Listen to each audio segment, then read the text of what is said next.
Welcome back. Now, at just 17, our next guest faced a life-altering challenge when she lost her eyesight due to a rare condition. Yeah, after struggling with the grief of that and the daunting prospect of navigating a new world, Lucy Edwards found unexpected strength in sharing her journey online. Yeah, from a viral makeup tutorial that captivated the world to becoming a much-loved beauty blogger with 1.8 million TikTok followers, Lucy has touched the hearts of many, and now she's releasing a brand new book, Blind Not Broken, and she's here alongside her guide dog Molly.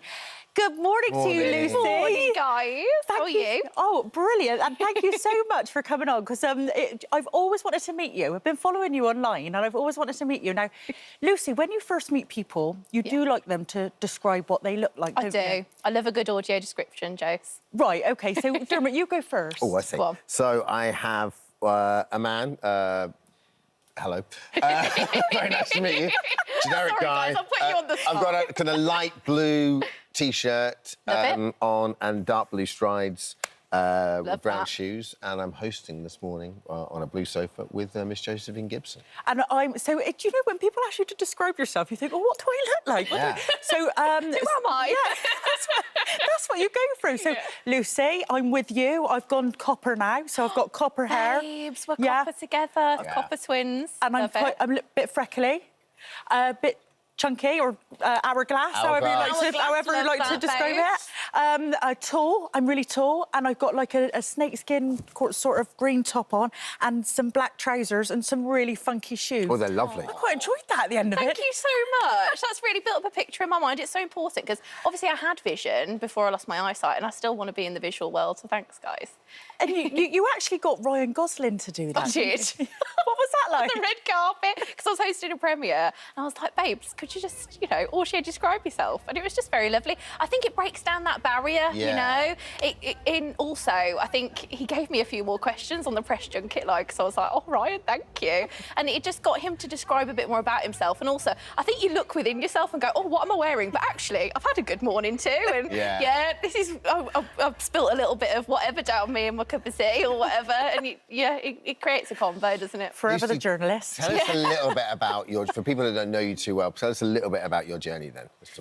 So I lost my eyesight 11 years ago now, nearly to the day. I have a really rare genetic condition called incontinenti pigmenti. Bit of a mouthful, we say IP, but it runs down the female line of my genes, although my mother isn't blind or anything. So it's really rare. If we look at IP as a whole, it's only really 1,000 people in the world with the condition, and then 5% of those actually lose their eyesight from it. So yeah. Luce, I mean, I couldn't imagine, because you've had your eyesight and then you've lost your eyesight. What was life like navigating after you've lost your eyesight then? And is that all in the book? It's all in the book. So, when we think about surviving, not thriving, all my best friends going to university, my boyfriend and now my husband. He's lovely. I met him earlier. He's so nice. I just love him. He's my rock. And I just think, back then I was in a dark place, when we think about my mental health, it was at rock bottom because I had to learn how to live again, guys. You have to learn how to pour a cup of tea. And I'm like, oh, well, I'm 17 and I'm learning again how to put my toast on. It's all very frightening. And, having my guide dog, and I think, when you hold a guide dog harness for the first time, you're like, oh my gosh, this 2-year-old dog is going to guide me everywhere. I'm used to me, myself and I. So, I didn't really think about the loss of my vision as affecting me, but my sense of self was really shattered. And I was like, the world around me views me so differently now, but I'm just still the same Lucy, and it's so weird, You did say that your dog Molly would faceplant as soon as you started, and you were not wrong. So, I can't imagine that level of grief and panic is the first word I put down. Yeah. Because you lost your eyesight in one eye, didn't you, when you were younger, and then the second eye went. Yeah. How do you get out of that? When do you start to bottom out and you start to approach the world with a bit of positivity? How long did that take, and what were the steps? I think you swim in a sea of grief for so long. Like, all of us have that grieving story. It may be in some capacity. Maybe you've lost a loved one. We all understand what grief is like in some ways. But I think in my grief, I just wanted to tell the world that I am capable, I am confident in the end. But I think it was a long time to get there. Yeah, it was a long time to get there. I think you know, it was telling myself affirmations every day, even if I didn't believe it. You know, it was those 2 years where I did sit in bed with ice cream. It was, you know, thinking about every day as if it was like just a day that I needed to think about positive things, not negative things, about myself. Do you know what I loved? Is when I read that you wrote a letter to, and I think we should all do this. You wrote a letter to like little Lucy, so you wrote a letter to your younger self. Can you tell us about that, Luce? Honestly, so at the end of my book, so here it is. I can't believe I'm holding it in my hands. Aww. So at the end of the book, I say, you know, I've been through depression. I was diagnosed with depression. I've been on antidepressants. I know what it's like to have mental health, and it's a massive thing, you know, to understand yourself in that way. And I still have a psychologist. You know, I deal with a sighted wealth every single day that isn't made for me. But yeah, I wanted to tell those little Lucies, you know, on day one, someone's losing their vision right now today. Someone's grieving today, right now. On their day one, I wanted to be their role model because I didn't have one, and I was grieving. And what I want to also say about this book is that I've got Braille on the front cover. I don't think anyone's ever done that before, which is so cool. It's like bringing like the visual world and the blind world together, because that's what I'm all about. And the lovely Navalens code, which you can scan with your phone, and it just tells you a bit of an audio description of the front of the book, which I think is really cool. What's the process like learning Braille? How tough a language is it to learn?